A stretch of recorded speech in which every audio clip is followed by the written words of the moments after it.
이거 놔. 이거 놓으라고. 나 정신 말짱하단 말이야.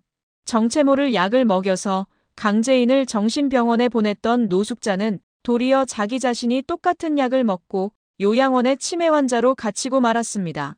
말만 요양원이지 사실상 정신병원이나 다름이 없었죠.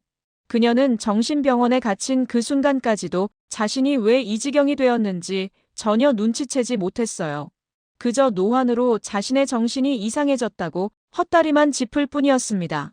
그런데 바로 그때 노숙자가 갇혀있던 정신병원 병실로 풀테 안경과 가발을 쓴 가정부 강재인이 싸늘한 표정으로 들어섰어요. 마치 사막에서 오아시스를 본 사람처럼 노숙자는 들어온 사람이 강재인인 줄도 모르고 금자의 바짓가랑이를 붙잡고 간곡하게 말했습니다. 금자야, 나 정말 제정신이야. 기찬이한테 잘 좀 말해줘서 나 좀 여기서 나가게 해줘. 제발 부탁이야. 그러자 강재인이 풀테 안경과 가발을 벗어던지고 노숙자에게 충격적인 이야기를 속삭이는데요. 황기찬의 집에 가정부로 입소한 강재인에 의해 마귀할멈 노숙자가 정신병원에 갇히게 되는 이야기를 지금부터 말씀드릴까 합니다. 청소부로 잠입하는 게 좋겠어요. 김도윤은 어떻게 하면 황기찬의 컴퓨터로 접근할 수 있을까 밤낮으로 머리를 싸매고 고민한 끝에 YL그룹 직계핏줄인 강재인을 본사 건물 청소부로 변신시키기로 결심했습니다.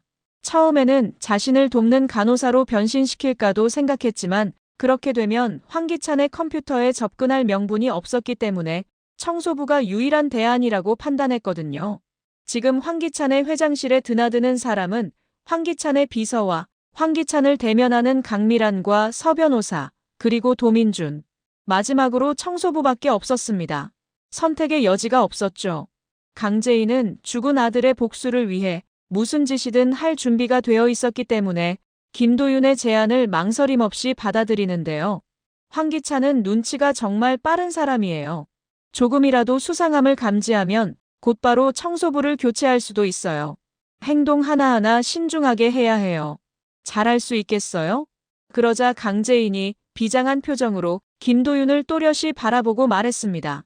내 인생을 송두리째 앗아간 황기찬한테 피눈물을 선물하려면 해야죠. 해내야죠.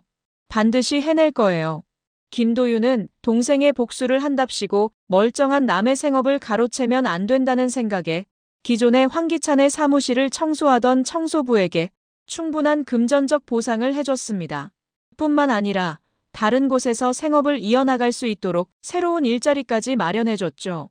그렇게 김도윤의 도움으로 YL그룹 청소부가 되는 강재인인데요. 금자라는 가짜 이름표를 달고 황기찬의 회장실에 들어간 강재인은 황기찬이 출근하기 전에 컴퓨터 비밀번호를 열심히 두들겼습니다. 아둔하고 어리석기만 했던 과거의 강재인이 아니었어요. 누군가 들어오는 소리가 들리면 곧바로 청소하는 신용을 취하기 위해 문까지 살짝 열어놓을 정도로 치밀하게 작전을 수행했습니다.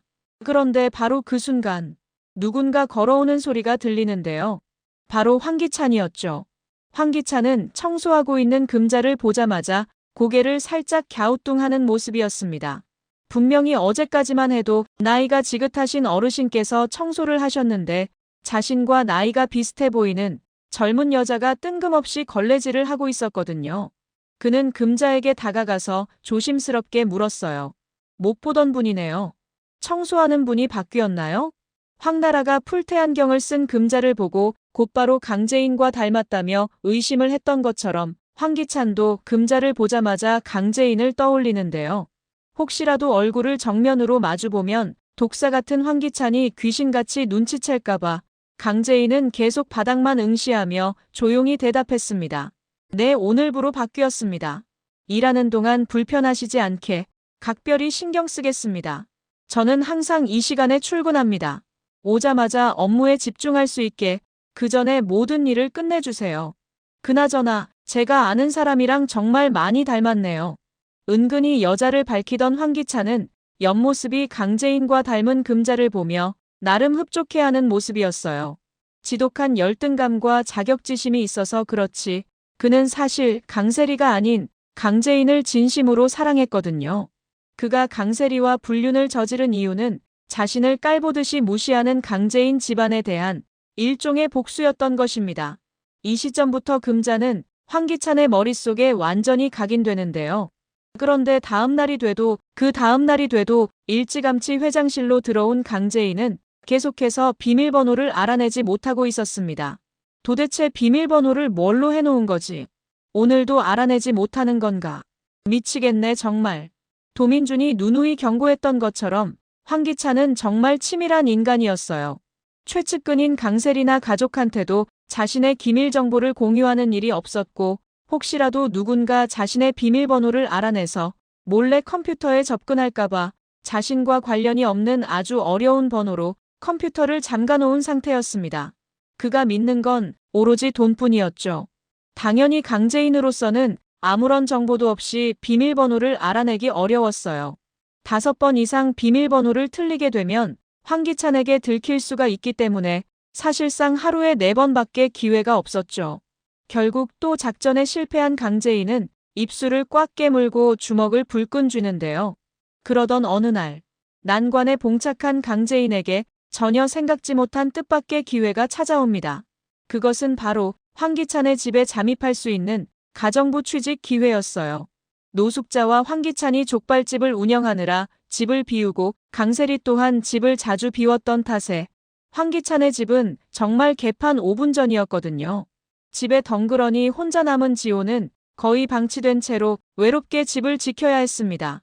그 모습을 본 황기찬은 아이를 케어해줄 가정부를 고용하기로 하는데요. 그런데 가장 먼저 황기찬의 눈에 들어온 사람이 놀랍게도 금자였습니다. 생긴 걸 보아하니 천성이 착하고 성실해 보였던 것은 물론 결정적으로 자신보다 나이가 어렸기 때문에 마음 편하게 명령을 할 수 있었거든요. 강재인을 닮아서 내심 마음에 들기도 하고 가정부로 제격이다 싶었죠.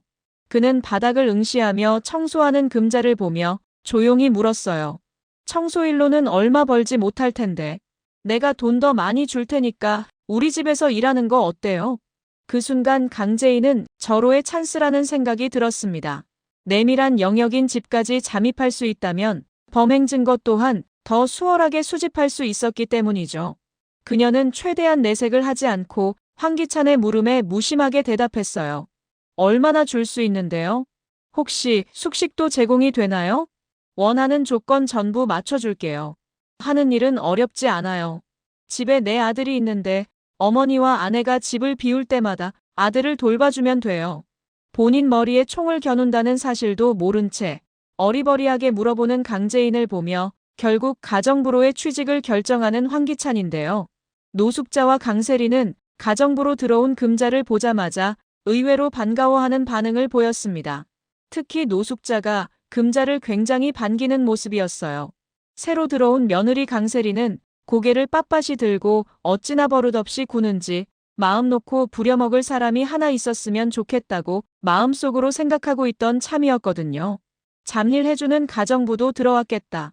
이제야 제대로 된 재벌 사모님이 된 것만 같아 노숙자는 선홍빛 잇몸을 드러내며 오랜만에 환하게 웃었습니다. 금자라고 했나? 내가 부르면 제깍제깍 튀어오고 무엇보다 우리 지호를 잘 봐야 해.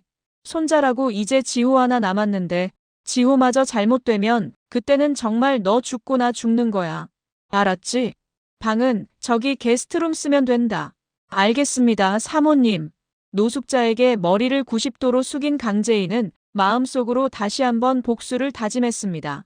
은호가 죽은 사고에서 당연히 노숙자도 자유로울 수 없었거든요. 강재인이 수면제를 먹고 심신미약이 되지 않았다면 은호를 황기찬에게 빼앗길 일도 없었고 그럼 은호가 자신을 만나러 오다가 사고를 당할 일도 당연히 없었을 겁니다. 사실상 황기찬이나 노숙자나 강재인에게 별반 다름이 없었죠. 그런데 한 가지 문제가 있었습니다. 지호와 단둘이 남으면 잠깐 지호가 잠들어 있는 틈을 타서 황기찬의 방에 몰래 들어가 볼 수 있을 텐데 노숙자가 출근한 시간에는 강세리가 있고 강세리가 외출한 시간에는 노숙자가 있었던 탓에 제대로 황기찬의 방에 접근할 수가 없었거든요. 결국 여기서 강재인은 한 가지 결단을 내리게 됩니다.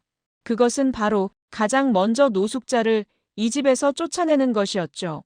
물리적으로 지켜보는 눈이 적을수록 증거를 수집하기 훨씬 더 수월하니까요. 그녀는 김도윤에게 찾아가서 노숙자가 사용했던 약과 성분이 완전히 똑같은 약을 처방해달라고 부탁했어요. 약을 먹으라고 권유하면 노숙자가 제인 씨를 의심하지 않을까요? 저도 그게 걱정이에요.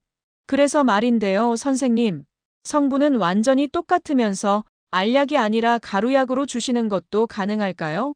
가루약이라면 제가 물에 조금씩 타서 먹일 수 있을 것 같아요. 그 여자가 유독 물을 자주 마시거든요.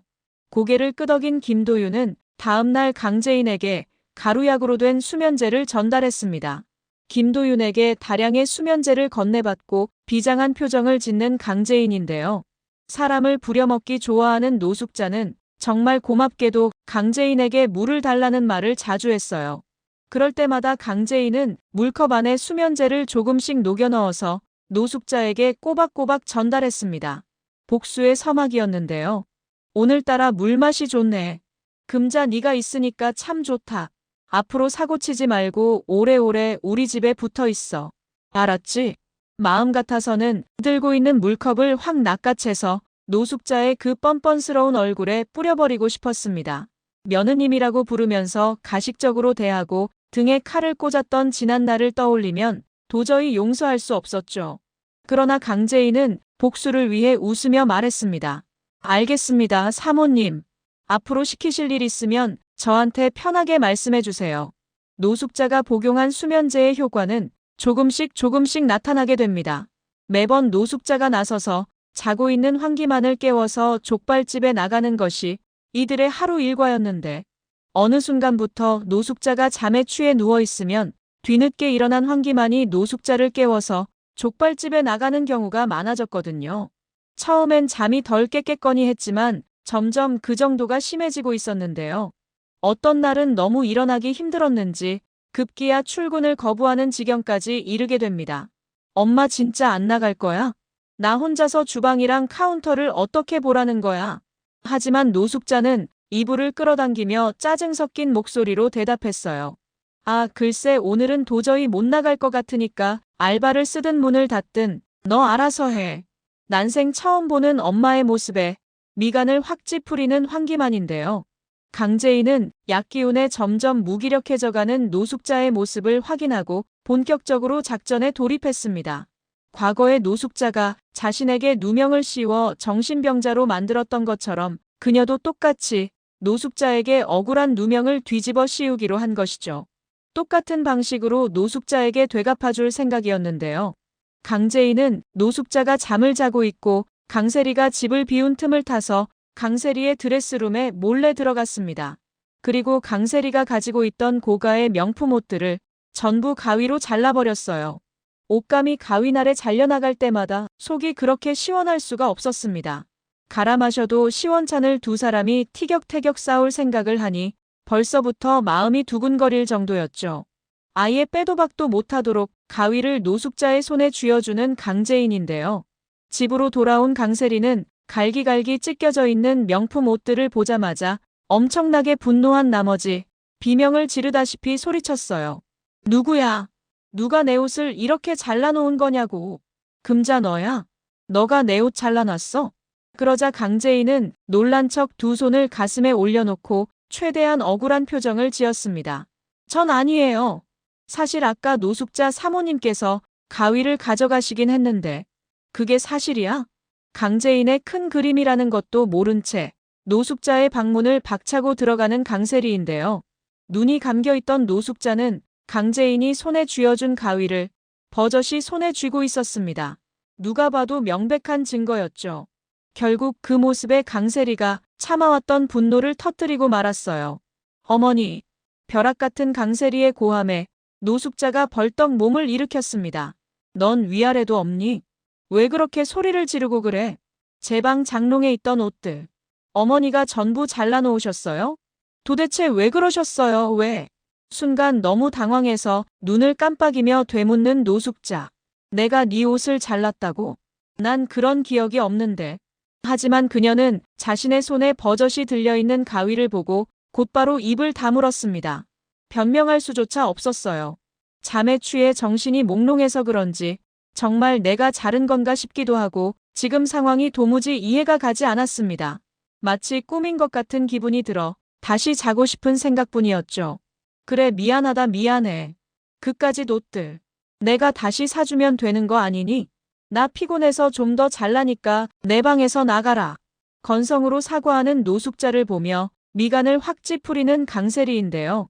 속으로 회심의 미소를 짓던 강재인은 이 기세를 몰아서 노숙자에게 결정타를 날렸습니다. 그녀는 일부러 집안에 연기를 나게 해서 마치 노숙자가 불을 지를 뻔한 것처럼 교묘하게 상황을 꾸몄어요. 누군가가 깜빡 잊고 조리를 멈추지 않은 것처럼, 그리고 그 누군가가 바로 노숙자인 것처럼 보이도록 치밀하게 연출한 것이었죠. 집으로 돌아온 강세리는 집안의 자욱한 연기와 켜진 가스불, 그리고 바닥에 눌어붙은 냄비를 보자마자 순식간에 얼굴이 창백해졌습니다. 금자야, 방 안에 이게 무슨 연기야? 가스레인지에 저거 타고 있는 거 아니니? 마치 지호를 보느라 2층에 있었던 것처럼 2층에서 허겁지겁 내려오던 강재인이 그 말에 태연하게 대답했어요. 어머 세상에, 이를 어째? 아까 사모님께서 올려두신 음식인데 깜빡하셨나 봐요. 저는 지호 봐주느라 2층에 있었거든요. 순간 강세리의 얼굴이 다시 굳어졌습니다. 자신의 옷을 갈기갈기 찢어놓은 것은 대충 그러려니 하고 넘어갔지만 집에 불을 낼 뻔한 것은 절대 그냥 넘어갈 수 없었어요. 집에 불이 나면 지호한테 큰일이 날 수도 있는데 그것만큼은 강세리도 참을 수 없었거든요. 그녀는 단단히 화난 표정으로 자고 있는 노숙자의 방으로 달려가서 싸늘하게 말했습니다. 어머니, 당장 일어나세요. 노숙자는 반쯤 눈이 감긴 상태로 일어나더니 정신이 몽롱한 듯한 표정을 짓는데요. 또 무슨 일인데 그래? 이게 무슨 냄새냐? 불난 거 아니니? 어머니 혹시 치매세요? 가스레인지에 냄비를 올려놓고 이렇게 주무시면 어떡해요? 집에 불나서 지호가 잘못되기라도 하면 어머니가 책임질 거예요? 노숙자는 그제서야 상황 파악이 된 건지 두 손으로 눈을 비비고 입을 다물지 못하는데요. 내가 가스레인지에 냄비를 올렸다고 반박할 수가 없었어요. 하필 냄비에 있는 음식이 노숙자만 즐겨 먹는 음식이었거든요. 며칠 사이에 노숙자의 특징을 모두 파악한 강재인은 치밀하게 음식까지 꾸며놓은 것이었죠. 뒤늦게 전화를 받고 허겁지겁 집에 도착한 황기찬은 거실에 퍼져있는 연기 냄새와 짙게 깔린 분위기에 당황한 기색을 숨기지 못했습니다. 그는 다급히 노숙자에게 다가가서 걱정스러운 눈빛으로 말했어요. 어머니, 저번에도 그렇고 이번도 그렇고 요즘 따라 많이 이상하세요. 아무래도 당분간 요양원에 계시는 게 좋겠어요. 순간 망치로 머리를 세게 얻어맞은 듯 눈을 크게 뜨고 황기찬을 바라보는 노숙자. 기찬아, 너 설마 이 애미가 치매라고 생각하는 거니? 생사람 잡지 마라. 나 정신 말짱해. 어머니도 지금 보셨잖아요. 금자는 2층에서 지호를 보고 있었는데 이 사람이 집에 안 왔으면 정말 지호한테 무슨 일이 생겼을지도 모른다고요. 저 지호까지 잃으면 진짜 돌아버릴지도 몰라요. 전부 어머니를 위한 일이니까 당분간만 요양원에서 치료받으세요. 노숙자는 당분간이라는 황기찬의 말을 듣고 못 이기는 척 고개를 끄덕이는데요.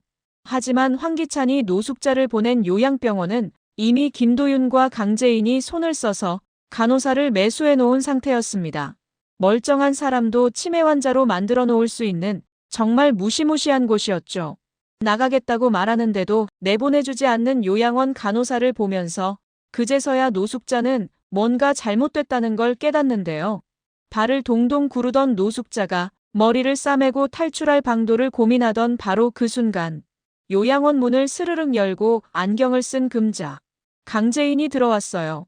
노숙자는 금자를 보자마자 구세주라도 만난 듯 다급하게 손을 붙잡고 말했습니다.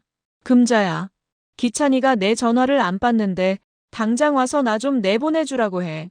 나 정말 치매 아니라고. 그러자 잠시 침묵한 강재인이 안경과 가발을 살며시 벗고 굳은 얼굴로 노숙자를 매섭게 노려봤어요. 그 모습에 화들짝 놀라서 등골이 오싹해지는 노숙자. 아니 너 설마 재인이냐? 너 2년 그동안 나랑 기찬이 감쪽같이 속이고 쥐새끼처럼 내 집에 붙어 있던 거야. 당장 기찬이 불러. 지금 당장. 어머니. 아니 노숙자 씨. 나한테 약을 먹여서 정신병자로 만들었죠. 똑같이 당해보니까 어떠세요? 순간 노숙자의 얼굴이 하얗게 질렸습니다. 잠에서 깼는데 다짜고짜 들어와서는 옷을 잘랐다며 소리를 지르던 강세리의 모습. 난데없이 불을 지를 뻔했다며 치매 환자로 몰았던 가족들의 모습까지. 전부 강재인이 파놓은 함정이었다는 사실을 그제서야 알게 된 것이죠. 너 나한테 약 먹였냐? 이게 진짜 죽으려고 환장을 했나? 너 내가 가만히 안 놔둘 거야. 당장 간호사 불러. 그러자 강재인이 노숙자가 꿈꿔왔던 세계를 무너뜨리는 충격적인 이야기를 전했습니다. 이 병원에서 당신을 치료하는 간호사들. 전부 저한테 매수된 사람들이에요. 앞으로 당신은 매일매일 저한테 먹였던 그 약을 먹게 될 거예요. 황기찬과 강세리는 점점 자신을 잃어가는 당신을 보면서 결국 체념하게 되겠죠. 노숙자 씨, 이곳이 당신의 무덤이 될 겁니다. 노숙자는 완전히 다른 사람이 되어버린 강재인을 보며 식은땀을 흘리기 시작하는데요. 구독과 좋아요는 제가 영상을 제작하는 데 큰 힘이 됩니다. 구독, 좋아요